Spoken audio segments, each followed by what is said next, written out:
Japan के PM Kishida का आज से 2 दिवसीय भारत दौरा। पीएम किशिदा प्रधानमंत्री मोदी से करेंगे मुलाकात।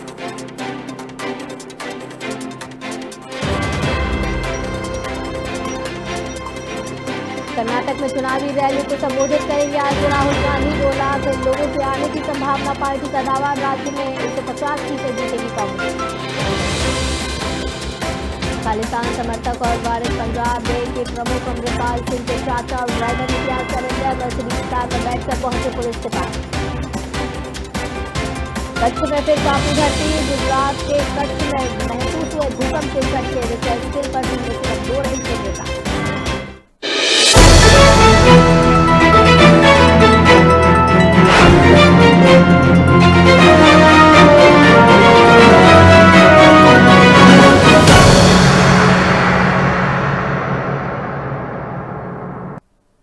नमस्कार, ओंकार न्यूज देख रहे हैं आप। आपके साथ मैं हूं आस्था श्रीवास्तव। रुक करते हैं खबरों का। जापान के प्रधानमंत्री फुमियो किशिदा आज से 2 दिवसीय भारत दौरे पर हैं। वे नई दिल्ली में पीएम नरेंद्र मोदी से मुलाकात करेंगे। किशिदा यहां क्वाड शिखर सम्मेलन G20 और G7 के फुमियो 21 मार्च को वापस जापान के लिए रवाना हो जाएंगे। उनकी इस यात्रा को बेहद खास माना जा रहा है। किशिदा 20 मार्च को सुषमा स्वराज संस्थान में द्विपक्षीय संबंधों पर व्याख्यान देंगे। जापान के प्रधानमंत्री फुमियो किशिदा ने रविवार को भारत रवाना होने से पहले एक ट्वीट किया था और कहा था कि मैं भारत का दौरा करने जा रहा हूं और वहां पीएम नरेंद्र मोदी से मिलूंगा। इस साल जापान G7 की अध्यक्षता करेगा और भारत G20 की अध्यक्षता करेगा। मैं उस भूमिका पर विचारों का आदान प्रदान करना चाहता हूं जो हमारे दोनों देशों को अंतर्राष्ट्रीय चुनौतियों को हल करने और हमारी विशेष सामरिक वैश्विक साझेदारी को और मजबूत करने में निभानी चाहिए। बता दें कि जापान 19 मई को किशिदा के निर्वाचन क्षेत्र हिरोशिमा में G7 शिखर सम्मेलन की मेजबानी करेगा, जिसमें पीएम मोदी भी हिस्सा लेंगे। मोदी उसी महीने सिडनी में होने वाले क्वाड समिट में भी शामिल होंगे। नई दिल्ली इस साल सितंबर में होने वाले G20 शिखर सम्मेलन के साथ 4 जुलाई को SCO शिखर सम्मेलन की मेजबानी करेगा। फिलहाल नई दिल्ली में पीएम मोदी और पीएम किशिदा के बीच मीटिंग में G7 क्वाड और G20 शिखर सम्मेलन पर चर्चा होगी। दोनों नेता यूक्रेन युद्ध पर भी बात कर सकते हैं। जापान युद्ध के कारण रूस पर सख्त रुख अपनाए हुए हैं और पश्चिमी देशों की तरह प्रतिबंध लगाए हुए हैं, जबकि भारत रूस विरोधी रुख अपनाए बिना युद्ध को समाप्त करवाना चाहता है।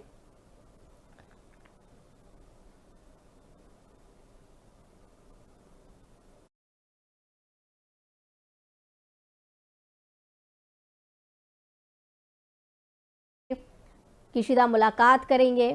2 दिवसीय भारत दौरे पर जापान के पीएम हैं। प्रधानमंत्री मोदी से मुलाकात करेंगे। उन्होंने भारत रवाना होने से पहले एक ट्वीट किया जहां पे पीएम नरेंद्र मोदी से मुलाकात की बात उन्होंने की है। 2 दिवसीय भारत दौरे पर पीएम जापान के आ रहे हैं। आपको बता दें कि G7 की मेजबानी जापान इस साल करने वाला है और भारत G20 की मेजबानी करेगा और इसी के चलते बातचीत आदान प्रदान हो सकता है दोनों देशों के पीएम के बीच में, जबकि भारत रूस विरोधी रुख अपनाए हुए है और वो रुख अपनाए बिना युद्ध को समाप्त करवाना चाहता है और जापान युद्ध के कारण रूस पर सख्त रुख अपनाए हुए है। पश्चिमी देशों की तरह प्रतिबंध लगा दिया गया है, लेकिन भारत ने इस तरीके का कोई भी रुख अख्तियार नहीं किया हुआ है। तो बता दें कि प्रधानमंत्री मोदी से मुलाकात करने की बात इन्होंने की है और जापान के पीएम आज भारत दौरे पर है। 2 दिनों तक वो भारत में रहने वाले हैं। नई दिल्ली में प्रधानमंत्री नरेंद्र मोदी से वो मुलाकात करेंगे। किशिदा यहाँ क्वाड शिखर सम्मेलन G20 और G7 के फुमियो 21 मार्च को वापस जापान के लिए रवाना हो जाएंगे। उनकी इस यात्रा को बेहद खास माना जा रहा है क्योंकि किशिदा 20 मार्च को सुषमा स्वराज संस्थान में द्विपक्षीय संबंधों पर व्याख्यान भी देंगे। जापान के प्रधानमंत्री फुमियो किशिदा ने भारत रवाना होने से पहले एक ट्वीट किया था और कहा था कि मैं भारत का दौरा करने जा रहा हूं और वहां पीएम नरेंद्र मोदी से मिलूंगा। इस साल जापान G7 की अध्यक्षता करेगा और भारत G20 की अध्यक्षता करेगा। मैं इस भूमिका पर विचारों का आदान प्रदान करना चाहता हूं।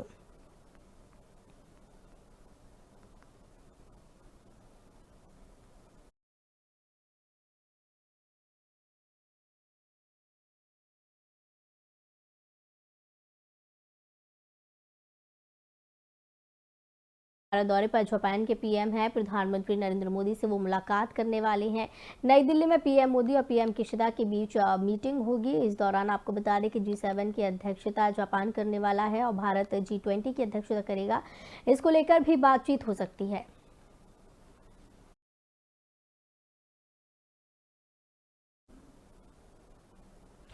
दिल्ली के रामलीला मैदान में आज किसान महापंचायत का आयोजन किया जा रहा है। इसमें देश भर से बड़ी तादाद में किसानों के जुटने की संभावना है। ये महापंचायत किसान आंदोलन की अगुवाई करने वाले संयुक्त किसान मोर्चा के बैनर तले हो रही है। हजारों किसान बसों और अन्य निजी वाहनों से भी यहां पहुंचेंगे। इसे देखते हुए सुरक्षा और ट्रैफिक मैनेजमेंट के लिए पुख्ता इंतजाम किए जा रहे हैं। दिल्ली की बॉर्डर से लेकर रामलीला मैदान तक जगह जगह ट्रैफिक पुलिस के जवानों को तैनात किया जाएगा। रामलीला मैदान के आसपास ट्रैफिक के भी प्रभावित होने की आशंका है। इसे देखते हुए ट्रैफिक पुलिस ने एडवाइजरी जारी कर लोगों को आगाह किया है। खासकर नई दिल्ली और पुरानी Delhi railway station, Kashmiri gate, bus अड्डा और LNJP व कस्तूरबा हॉस्पिटल आने जाने वाले लोगों को दिक्कतों का सामना करना पड़ सकता है। इसका असर ITO, Delhi Gate, Rajghat, Daryaganj, Paharganj, Connaught Place, Mandi House और इंडिया गेट समेत आसपास के कई अन्य इलाकों में भी देखने को मिल सकता है, जहां सुबह और शाम को कंजेशन बढ़ सकता है। तो आपको बता दें कि सुरक्षा और ट्रैफिक के पुख्ता इंतजाम किए गए हैं। बताया जा रहा है कि रामलीला मैदान में 20,000 से ज़्यादा किसान यहां पर पहुंच सकते हैं। देश भर से किसानों के पहुंचने की उम्मीद जताई जा रही है। इसके चलते ट्रैफिक व्यवस्था को और सुरक्षा को पुख्ता बनाया जा रहा है। रामलीला मैदान में किसानों की महापंचायत आज होनी है। इसी के चलते तमाम व्यवस्थाएं यहां पर की गई हैं। देश भर से किसानों के पहुंचने की यहां पर संभावना जताई जा रही है और ट्रैफिक रूट को डाइवर्ट किया गया है। किसान महापंचायत का आयोजन आज हो रहा है। देश भर से बड़ी तादाद में किसान पहुंचेंगे। महापंचायत किसान आंदोलन की अगुवाई करने वाले संयुक्त किसान मोर्चा के बैनर तले हो रही है। हजारों किसान बसों और अन्य निजी वाहनों से भी यहां पर पहुंचने वाले हैं। इसे देखते हुए सुरक्षा और ट्रैफिक मैनेजमेंट की पुख्ता व्यवस्थाएं हैं। दिल्ली की बॉर्डर से लेकर रामलीला मैदान तक जगह जगह ट्रैफिक पुलिस के जवानों को तैनात किया जाएगा। रामलीला मैदान के आसपास ट्रैफिक के भी प्रभावित होने की आशंका है। इसे देखते हुए ट्रैफिक पुलिस ने एडवाइजरी जारी कर लोगों को आगाह किया है। खासकर नई दिल्ली और पुरानी Delhi railway station, Kashmiri gate, bus अड्डे और LNJP व कस्तूरबा गांधी हॉस्पिटल आने जाने वाले लोगों को काफी परेशानियों का सामना करना पड़ सकता है।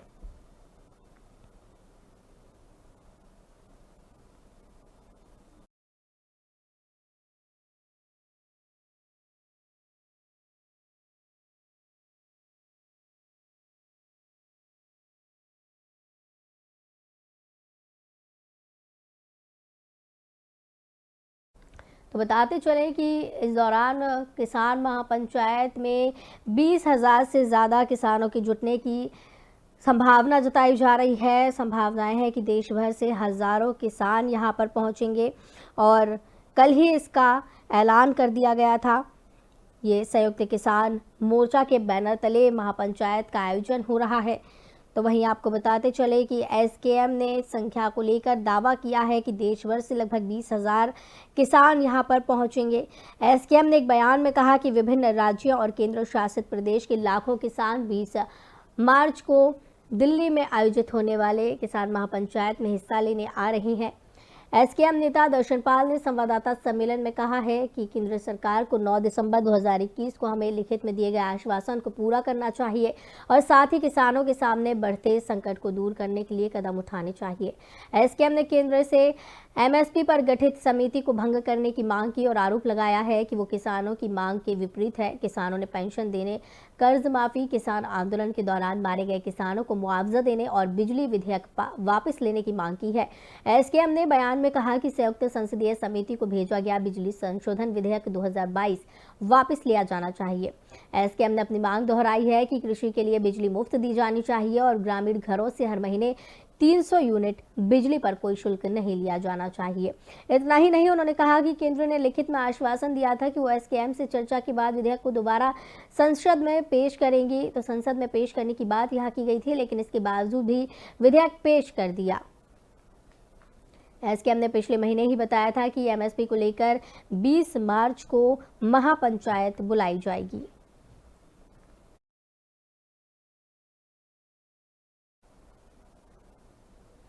खालिस्तान समर्थक अमृतपाल सिंह की तलाश के लिए पंजाब पुलिस का सर्च ऑपरेशन तेजी से जारी है। इसी बीच दावा है कि अमृतपाल के चाचा हरजीत सिंह और ड्राइवर हरप्रीत सिंह ने पुलिस के सामने सरेंडर कर दिया है। दरअसल 18 मार्च को पुलिस ने अमृतपाल सिंह और उसके कई समर्थकों के खिलाफ बड़े स्तर पर कार्रवाई शुरू की। अब खबर है कि अमृतपाल के चाचा और उसके ड्राइवर ने खुद ही देर रात पुलिस के सामने सरेंडर कर दिया। दोनों अमृतपाल की मर्सिडीज कार में पहुंचे थे, जिसे पुलिस ने कब्जे में ले लिया है। रिपोर्ट्स के मुताबिक अमृतपाल, ड्राइवर और चाचा तीनों शनिवार को देर रात एक मर्सिडीज कार में भागे थे। माना जा रहा है कि अमृतपाल भी पुलिस के सामने जल्द ही पेश हो सकता है और उसके भी सरेंडर करने की अब संभावनाएं जताई जा रही हैं। डीआईजी स्तर का एक अधिकारी अमृतपाल के सरेंडर के लिए उसके चाचा हरजीत सिंह से नेगोशिएट कर रहे हैं। वहीं हरजीत सिंह से एक 32 बोर का पिस्तौल और 1 लाख रुपए बरामद हुए। बता दें, पंजाब पुलिस की 18 मार्च से शुरू हुई कार्रवाई 19 मार्च को भी जारी रही और आज भी ये कार्रवाई जारी रहेगी। अब तक पुलिस ने 112 लोगों को गिरफ्तार किया है। पुलिस ने 7 अवैध हथियार, 300 से अधिक बुलेट, 3 गाड़ियां बरामद की, साथ ही कुछ फोन भी बरामद किए हैं, जिन्हें तकनीकी विश्लेषण के लिए भेजा गया है। इनके पाकिस्तान आईएसआई से लिंक भी सामने आए। पंजाब में हाई अलर्ट जारी किया गया। पुलिस ने अमृतपाल सिंह के फाइनेंसर दलजीत सिंह कलसी को भी इस कार्रवाई के दौरान गिरफ्तार किया। पुलिस की माने तो कलसी के फोन और उससे जुड़े लोगों के फ़ोन में पाकिस्तान के भी नंबर मिले हैं। तो कहीं ना कहीं आपको बताते चले कि अमृतपाल भी सरेंडर कर सकता है, ऐसी संभावनाएं जताई जा रही हैं। उसके चाचा से जो है नेगोशिएट किया जा रहा है। अमृतपाल सिंह के चाचा और ड्राइवर ने सरेंडर कर दिया है। मर्सिडीज कार में बैठकर पुलिस के पास अमृतपाल के चाचा और उसका ड्राइवर पहुंचा। अमृतपाल के भी सरेंडर करने की बात अब कही जा रही है और संभावनाएं जताई जा रही हैं कि जल्द ही अमृतपाल भी पेश हो सकता है।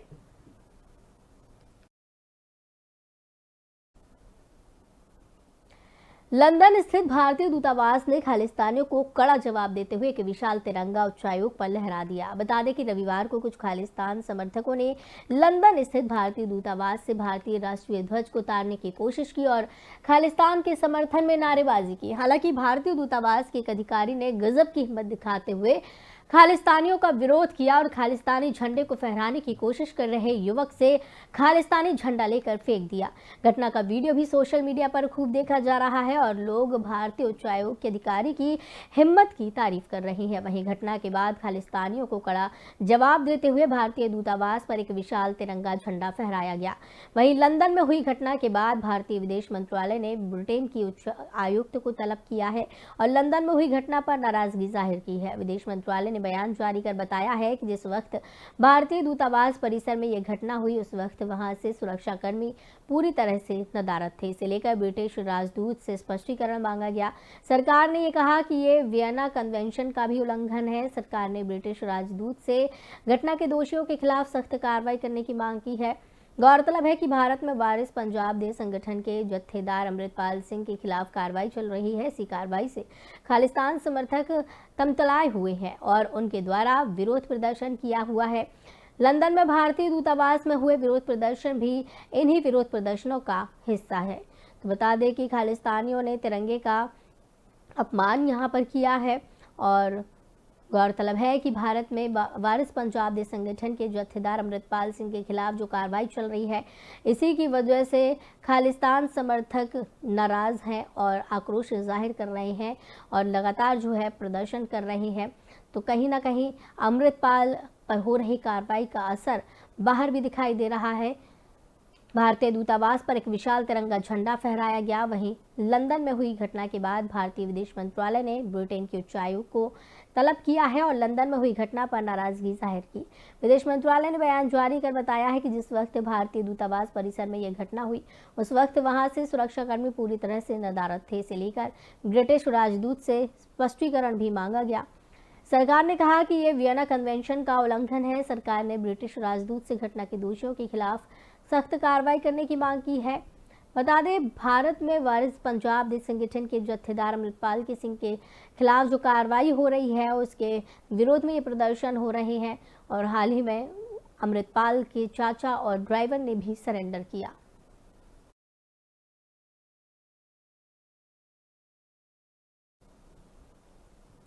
कांग्रेस नेता पवन खेड़ा की याचिका पर सुप्रीम कोर्ट में आज सुनवाई होनी है। पीएम मोदी पर दिए बयान के मामले में कोर्ट ने पवन की अंतरिम जमानत 17 मार्च तक बढ़ा दी थी।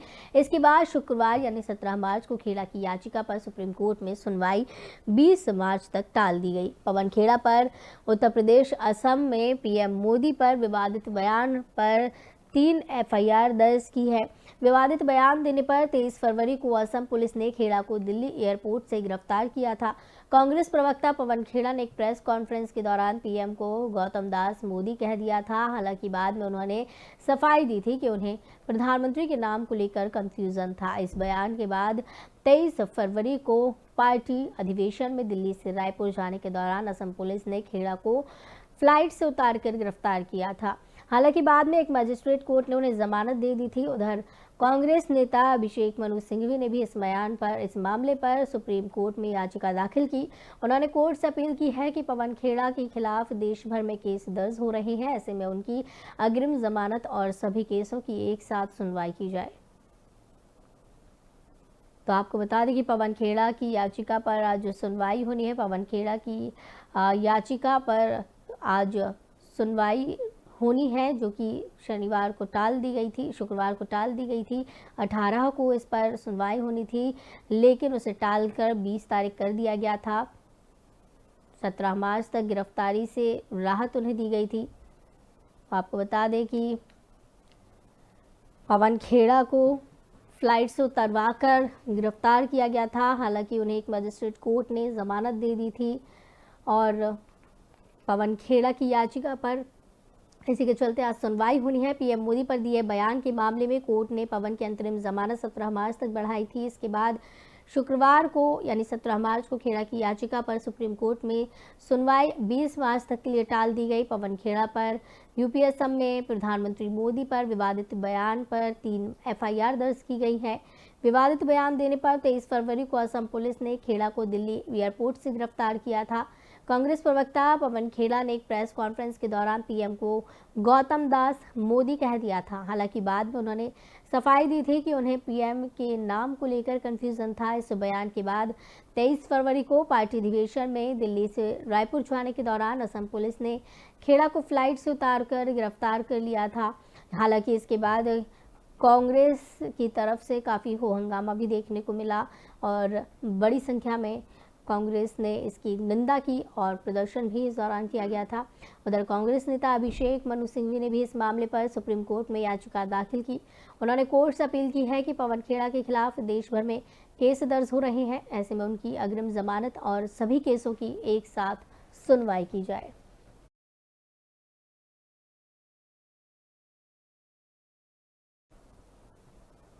राजस्थान में इस साल के आखिर में विधानसभा चुनाव होने वाले हैं, जिसको लेकर अलग अलग समाज अपनी सियासी एकजुटता दिखाने में जुटे हैं। इसी कड़ी में जयपुर के विद्याधर नगर स्टेडियम में ब्राह्मण पंचायत का आयोजन किया गया, जहां देश भर के ब्राह्मण समाज के लोग पहुंचे। महापंचायत में कई साधु संतों के अलावा केंद्रीय रेल मंत्री अश्विनी वैष्णव, लोकसभा सांसद रामचरण बोहरा, चित्तौड़गढ़ सांसद सीपी जोशी, यूपी के पूर्व डिप्टी सीएम दिनेश शर्मा, राज्यसभा सांसद घनश्याम तिवारी सहित कई कांग्रेस और बीजेपी के नेता पहुंचे थे। इस दौरान रेल मंत्री ने मंच पर भगवान परशुराम पर एक डाक टिकट जारी किया। वहीं अपने संबोधन में रेल मंत्री ने कहा कि राजस्थान को आज से 10 साल पहले 600 करोड़ मिलते थे, लेकिन अब राज्य को 9,532 करोड़ का अनुदान रेलवे से मिल रहा है और आने वाले दिनों में प्रदेश में 82 रेलवे स्टेशनों का वर्ल्ड क्लास विकसित किया जाएगा। वर्ल्ड क्लास निर्माण यहां पर किया जाने वाला है 82 रेलवे स्टेशनों का। तो राजस्थान में स्टेशनों का जो है विकास किया जाएगा।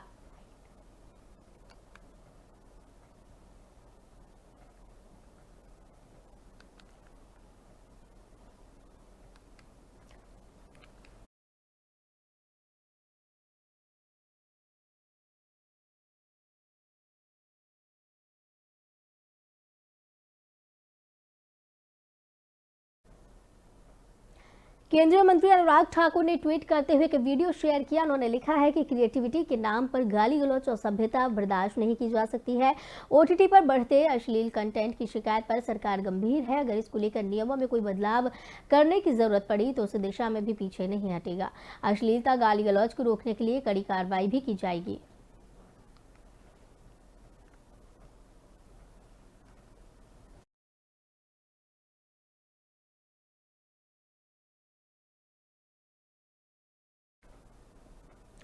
उत्तराखंड के पौड़ी जनपद में एक दर्दनाक हादसा देखने को मिला है। बता दें, पौड़ी जिले के लक्ष्मण झूला क्षेत्र में एक तेज रफ्तार कार अनियंत्रित होकर खाई में जा गिरी, जिससे कार में सवार 2 बच्चों समेत 3 लोगों की मौत हो गई, जबकि 10 अन्य लोग घायल बताए जा रहे हैं। बता दें, हादसे की सूचना पर पहुंची पुलिस टीम ने रेस्क्यू कर सभी को इलाज के लिए अस्पताल में भर्ती करवाया, जहां उपचार के दौरान 3 घायलों ने दम तोड़ दिया। इसके अलावा अस्पताल में कुछ घायलों की भी हालत गंभीर बताई जा रही है। तो वहीं लक्ष्मण झूला के प्रभारी निरीक्षक विनोद कुमार गोसाई ने बताया है कि दुर्घटना के शिकार लोग नीलकंठ मंदिर के दर्शन के लिए जा रहे थे, उसी दौरान ये हादसा हुआ।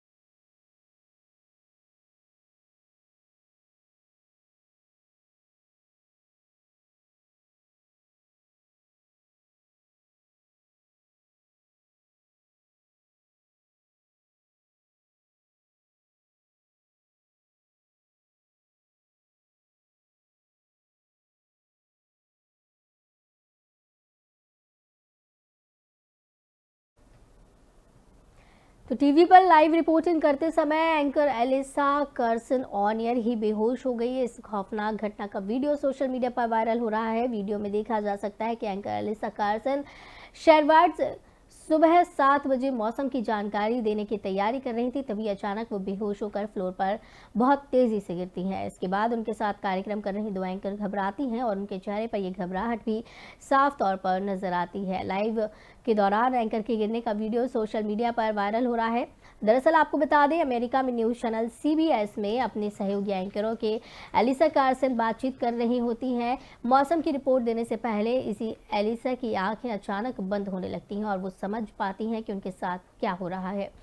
वो धीरे धीरे अपने शरीर का संतुलन खोने लगती हैं और अचानक उनका सिर स्टूडियो में रखी बेंच पर टकराता है और इसके बाद वो नीचे गिर जाती हैं।